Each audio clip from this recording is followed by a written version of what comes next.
MLC పదవికి కొండా మురళి రాజీనామా చేశారు. మండలి చైర్మన్ కు ఆయన రాజీనామా లేఖ సమర్పించారు.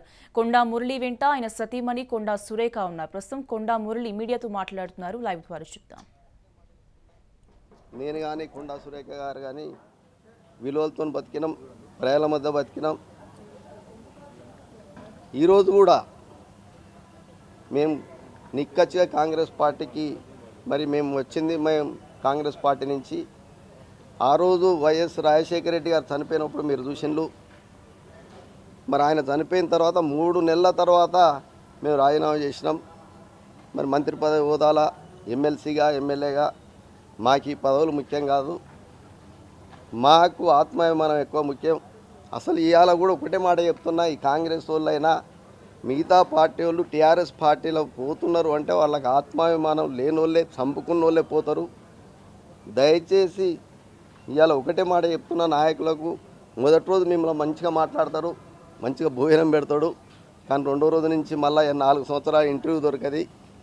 ఆత్మాభిమానం ఉన్న వాళ్ళు ఎవరు కూడా దయచేసి పోవద్దని తెలుపుకుంటూ, ఇలా ఏదైతే కుట్ర వరంగల్ విషయానికి వచ్చినప్పుడు మాకు 30 సంవత్సరాల నుంచి శత్రువుగా ఉన్న దయాకర్ రావును పార్టీలో కలుపుకున్నాక మాకు ఒకటే అనిపించింది, ఈ పార్టీలో మేము ఉండలేము అని.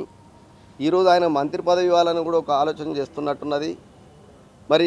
మేము ఒకటే మాట చెప్తున్నాం, గత 30 సంవత్సరాల నుంచి ఆ కుటుంబానికి మాకు వైరుధ్యం ఉంది. దురహంకారం దయాకర్ రావు, కేసీఆర్ వీళ్ళందరూ ఒకటే పొందుపరుచుకొని నిరంకుశంగా పాలించాలని అనుకుంటున్నారు. మేము మాత్రం దీన్ని కంపల్సరీగా ప్రతిఘటిస్తాం, ప్రజల మధ్య ఉంటానని తెలియజేస్తున్నాను.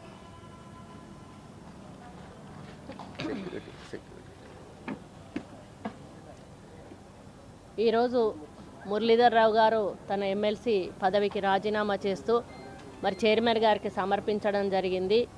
అది స్పీకర్ గారి ఫార్మాట్లో చేస్తూ ఈరోజు ఇవ్వడం జరిగింది. ముఖ్యంగా ఎప్పుడైతే మేము కాంగ్రెస్ పార్టీలోకి వచ్చామో ఆ రోజే ప్రభుత్వం రాకపోతే తప్పకుండా రాజీనామా చేయాలనేటువంటి ఆలోచనలో మురళీధర్ రావు గారు ఉండే. ఈరోజు ఆ నిర్ణయాన్ని అమలు చేస్తూ వారు స్వచ్ఛందంగా వచ్చి ఎవరి ప్రమేయం కానీ ఎటువంటి ఆలోచన కూడా లేకుండా తన రాజీనామాను సమర్పించడం జరిగింది.